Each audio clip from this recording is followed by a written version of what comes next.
Hello, all. Thank you very much for returning for this second part of our first session today. What an amazing session that was with Gulsum. So thought-provoking. I've got a whole big long list of things I want to follow up on for myself, and I'm sure you will have too. I'm Mandy Charman. I'm the Senior Manager of the Outcome Practice and Evidence Network, and I'm going to be facilitating this, our next great session. Before we go on, I'd like to acknowledge the traditional custodians of all the lands we're zooming in from today. I'm on the Wurundjeri lands and pay respects to elders past and present, Aboriginal colleagues in the audience with us today, and the Aboriginal families and children we all work and walk alongside.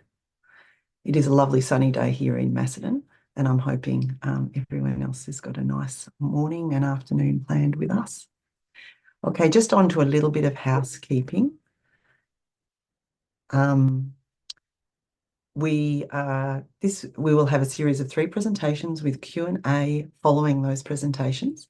I would suggest what we find is if you open up your chat box so that you can write any reflections, thoughts, words of appreciation or questions into the chat, and then I'll curate them and put them back to our speakers in the Q&A time. Presenters always love chat, love questions and answers, so please be forthcoming because that makes it more exciting for them. If you can leave your cameras on, presenters also really like that, if possible, because then they can see some of the people that they're talking to, which is always lovely. If you have tech problems, please try first leaving and coming back. And if not, a person to contact is currently being put into the chat. So just jot that number down. Our symposium over the last few days has been sponsored by a range of sector organisations. We're really lucky at the centre and at Open to have not lots of open champions. Our major sponsors are VACA, Anglicare and CSNet. Our next session will actually be hosted by VACA, so we feel incredibly privileged to have them so deeply involved in today's program.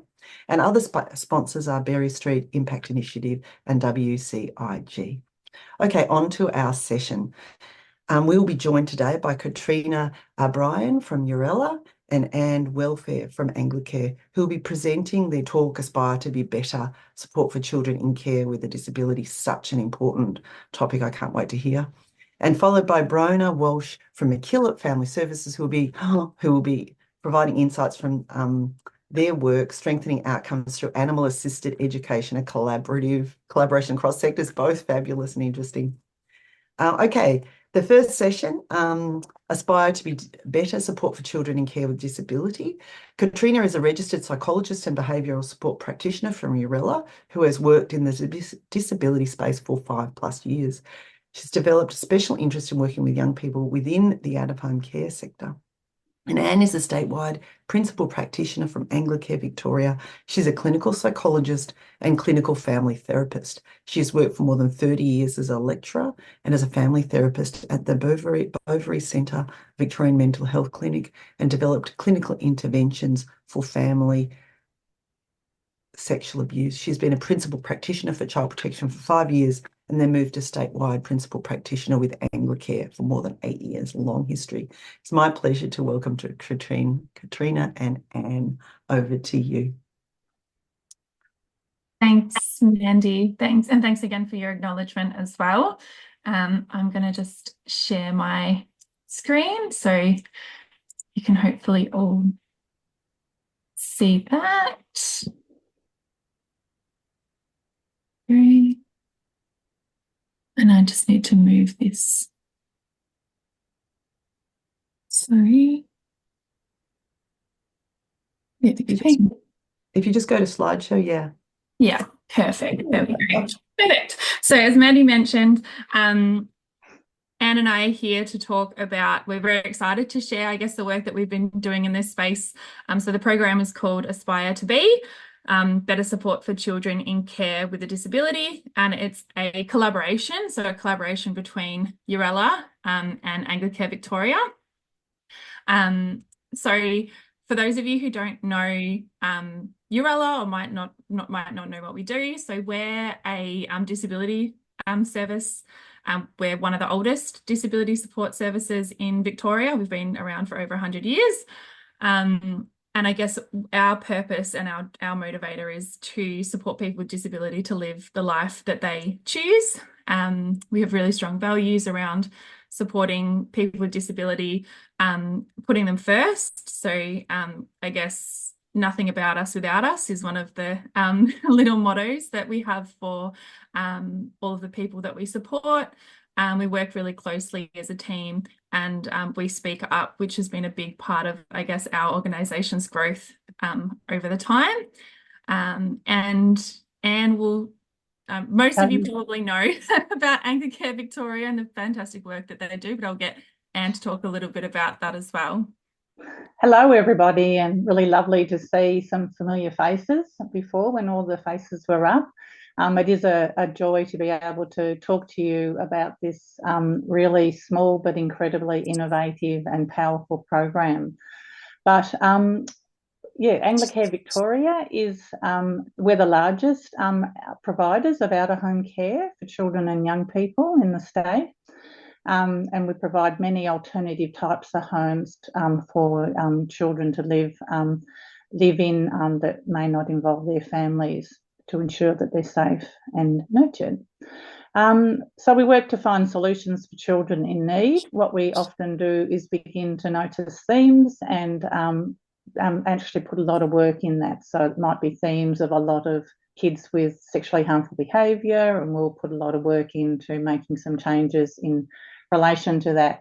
But the theme that came through and that was reflected in our in our understandings at quite a high level, where that we're getting more and more kids with a disability coming into our out-of-home care system.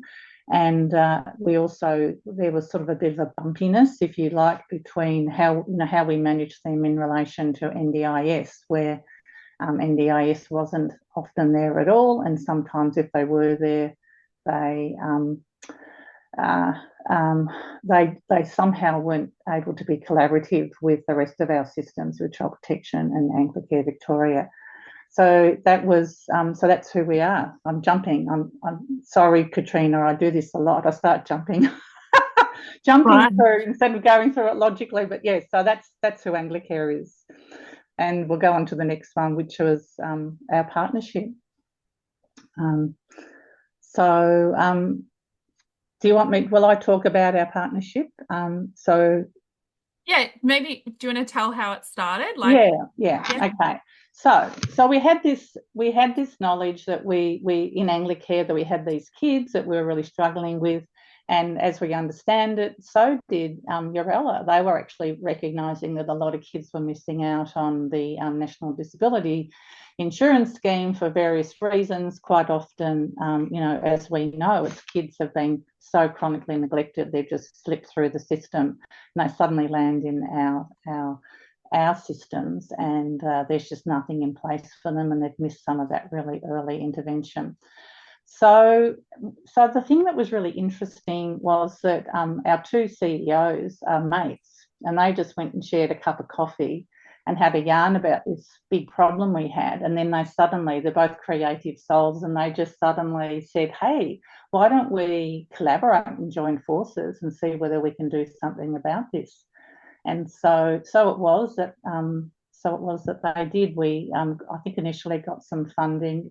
Perhaps is that later on in the slides? We got some funding from sort of philanthropy, which I can't ever say, and sort of got it going. And it's just been amazing. But I'll continue the story. I'll let Katrina continue the story without me jumping ahead.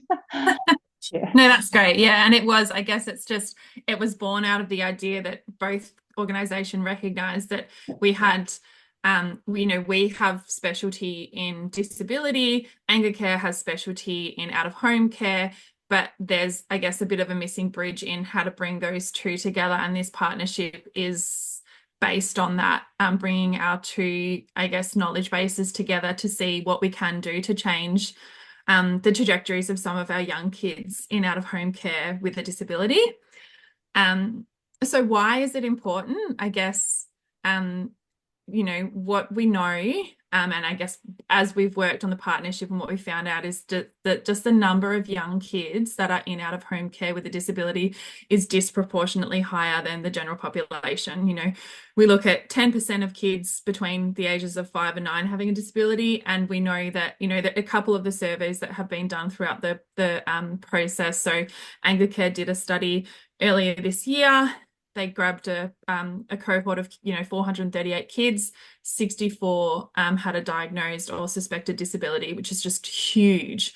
And similarly, the Commission for Children and Young People, similar, 67% of one of the deep dives that they did had, you know, 67%. So these are just huge numbers. And I guess that's kind of what we're trying to highlight, why this is important. And we're looking at, you know, we've been focusing on just Anglicare, but we know that there are lots of other service providers who work with kids in out-of-home care, and it's unlikely that their numbers would be drastically different. We expect that that's across the board, that this is something that's going on. Yeah. And can I just sort of jump in? I'm sorry.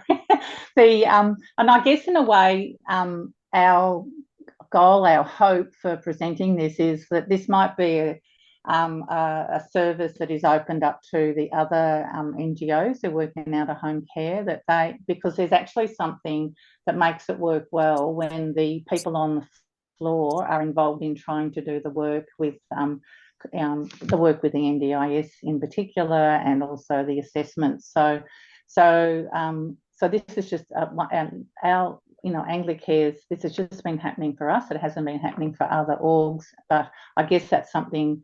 And again, our CEOs have been doing some lobbying at the higher levels to say, why don't we extend this? Why can't other agencies actually have this as well? So that in a way, all our kids in out-of-home care and child protection can have this intensity of support available to them. So that's kind of where, you know, that's part of our goal that's overlaying this.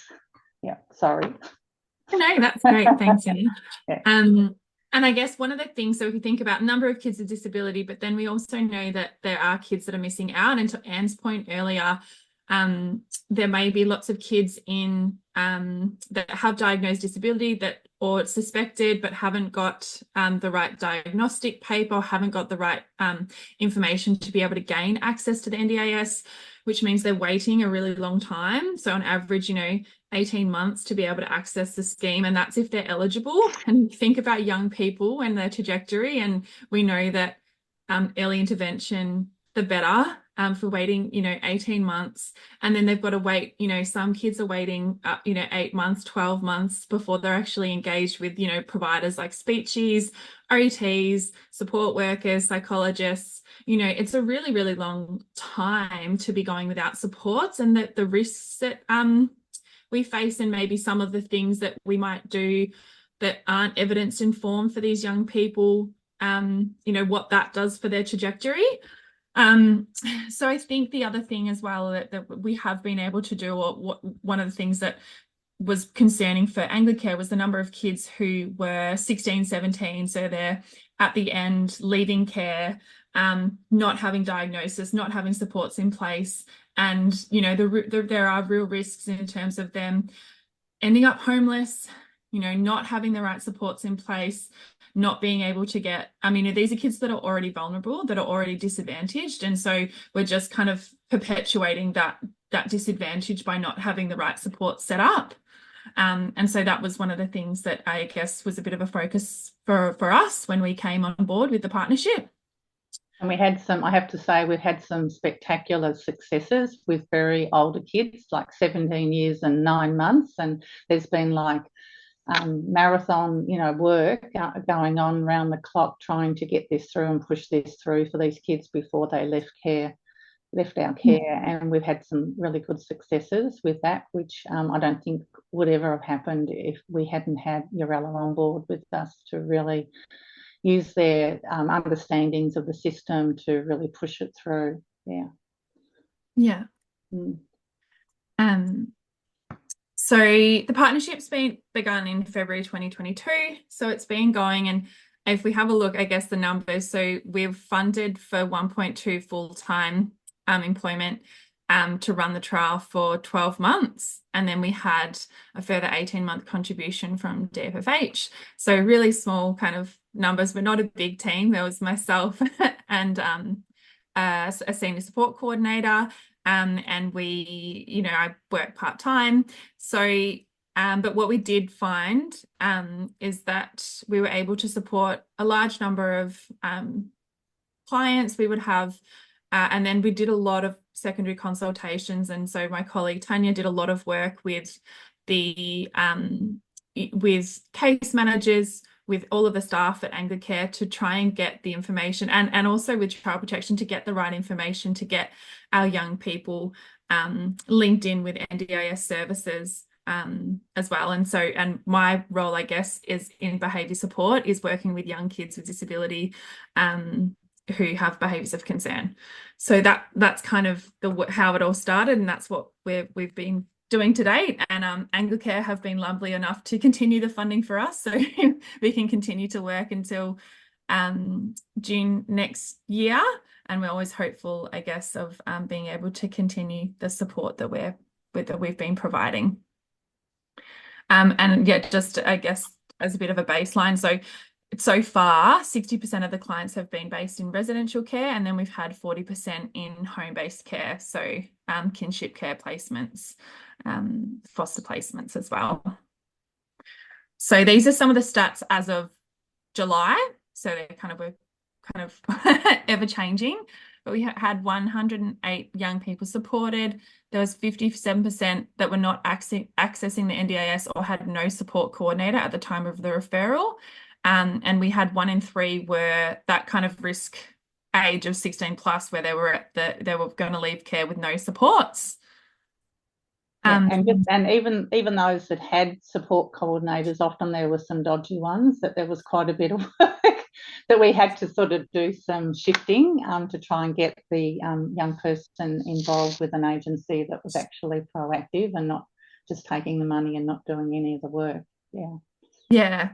Unfortunately, that is, I think that is a factor in some cases. It's most people want to do the right thing, but we do always get a cohort of people who maybe aren't doing the best for advocating for our young people. But what we were able to do, and so through the program, so Yooralla has some philanthropy funding that we put towards some of our young people gaining access to our services to provide a diagnosis. We were also able to get in contact with other organisations to provide a diagnosis. I was able to write some behaviour support plans for our young people. We had 41% that were supported to actually gain access to the NDIS.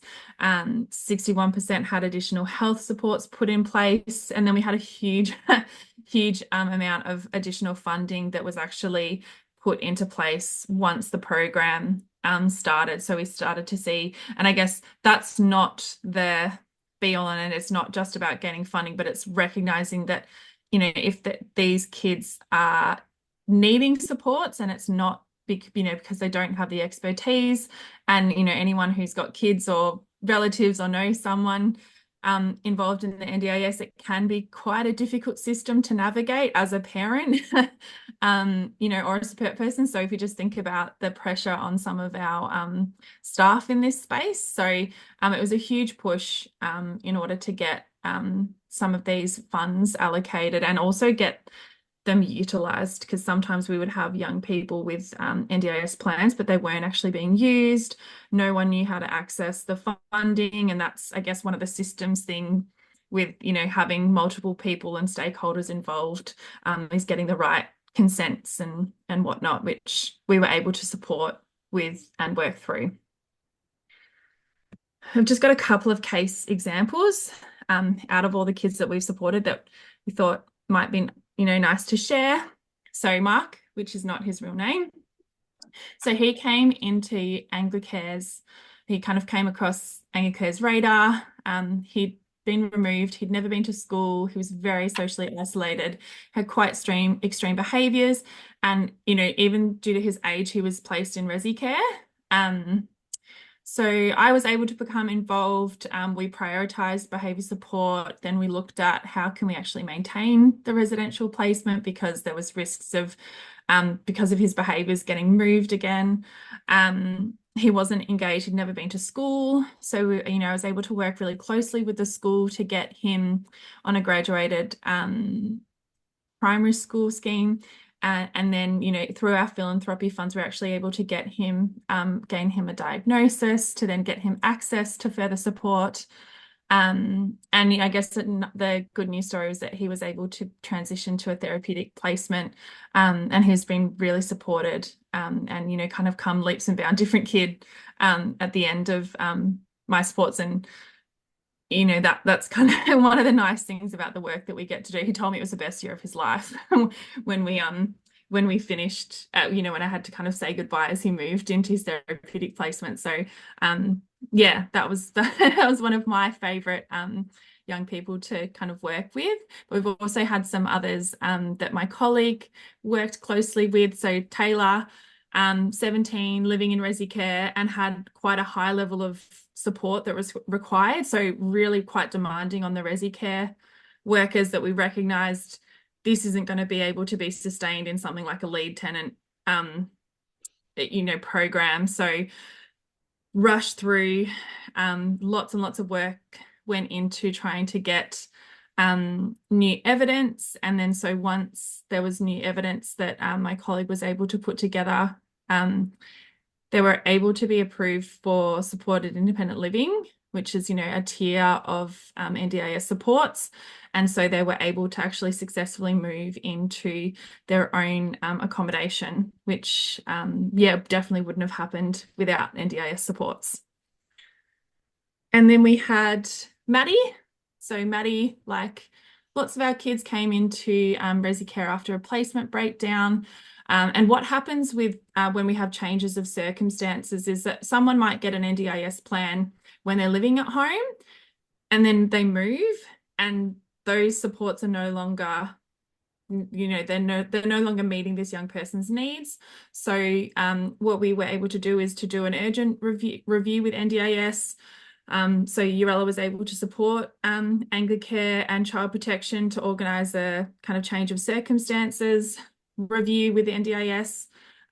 She had a huge increase in funding, and it meant then that she was able to actually stabilise in her placement, and she was then able to move into a kinship care placement, and on last reports was doing really well. So just some positive, I guess, news stories out of the program. I also just wanted to touch on quickly, I guess, the collaboration that we have been doing. So obviously DFFH has disability practice leaders who work in this space who are amazing. I'm not sure if any of them are here today, but we've been able to work really closely with the DPLs, trying to have like some collaboration with some of the more complex cases that have been more challenging. I guess what the difference is for the work that we're doing is we're a little bit more on the ground working. We're able to work directly with the staff, with the kids that we're working with. I'm able to go in and do some direct work, which is a little bit different to some of, I guess, what's expected of the practice leads, and also like resourcing wise as well. We're just with one organisation, not across the whole of Victoria.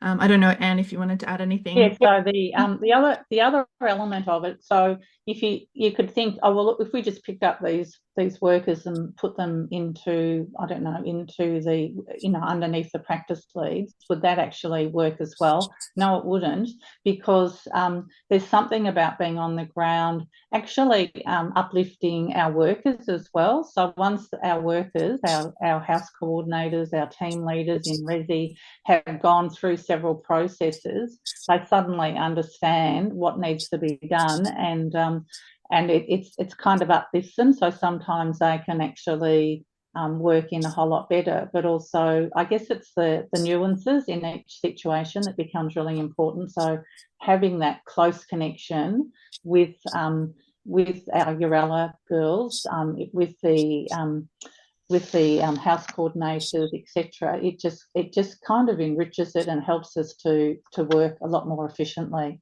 I guess that's kind of what I say. So it's not like at one point I think there was a thought that well, we'll just put on more disability practice leads because of the demand, but I don't, and I think that's great and that needs to happen, and they're amazing and they know the system, broader system so well, and they're being great. But I think there's something about these workers, our workers, Yooralla workers, being kind of embedded in the Anglicare systems that have made it work really effectively too. Thanks, Anne. Sorry, I know I'm just mindful of the time. So, so basically, we've just got a quote here from one of our resi care managers in the South. So, that I guess their feedback about how the huge turnaround, one of their examples, everything was working, the young person was engaged, they noticed like a significant reduction in behaviours of concern. The staff weren't fearful of coming to work, feared, about getting bitten or about getting assaulted. And I guess what we're looking at is just kind of continued funding for the project. We're looking at, why we think it works. We've seen an increase in placement stability. We think there's a potential that if we get in early with these young kids, that we're going to have less contingency placements or unfunded placements for really extreme behaviours of concern. And we know that there's a real need. I guess one of the last things I just wanted to touch on is that we've focused a lot, and the initial program was really about residential care. One of the things that we know, and some of the feedback is that, we need to be working with kids that are, are younger. We know that 0 to 5 is the first, your first 5 years of life is so important for making meaningful change. So we're looking at the next cycle of our partnership, basically working really closely with our foster care, kinship carers, and support networks about getting the right supports as early as possible so that we can change those trajectories. So we're not having placement breakdowns and, kids getting moved around and then ending up in resi care with limited supports and kind of that additional trauma. So I'll just conclude. I just think this model has worked brilliantly. I was very unsure at the beginning, where I feel like we've had an enormous impact on many lives of children already in this short time that it's been running.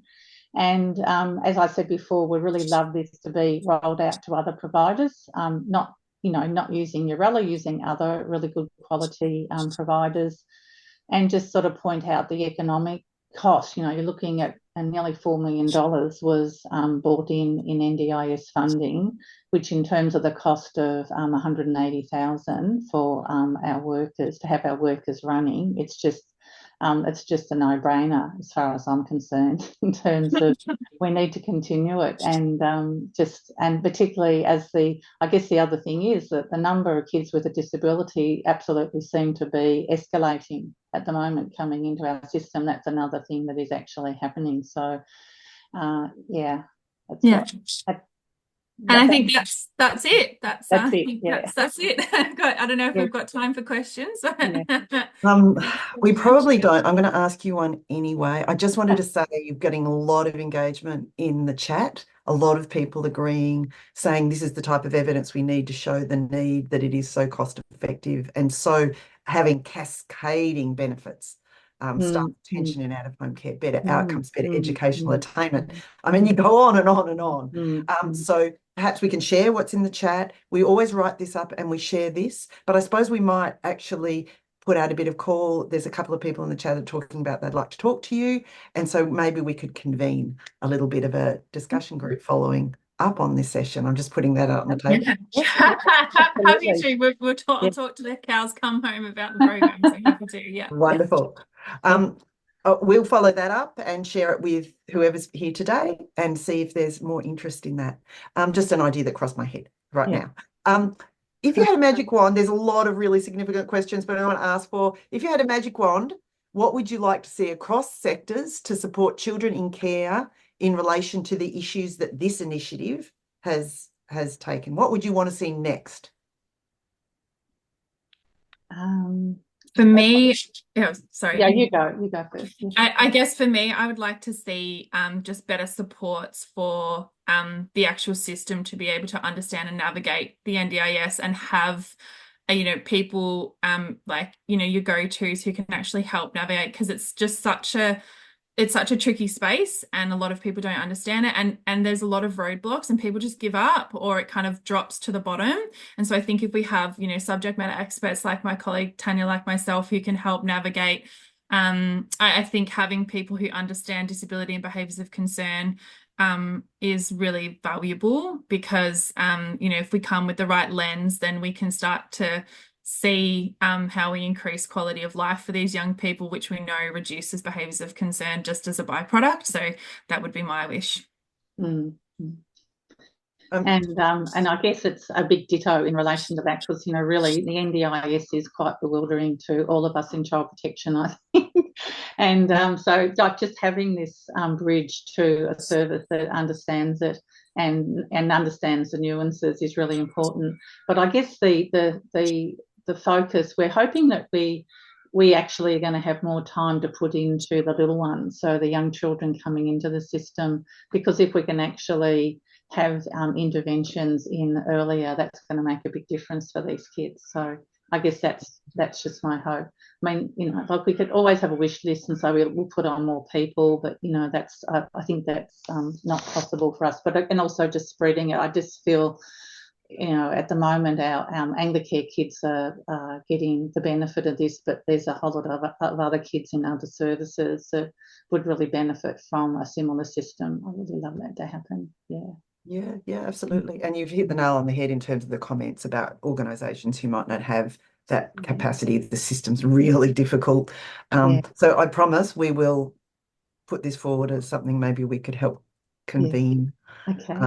To have a discussion at least. Can't help talk about options. Yeah. Thank you very much. I'm now going to move on to our next session.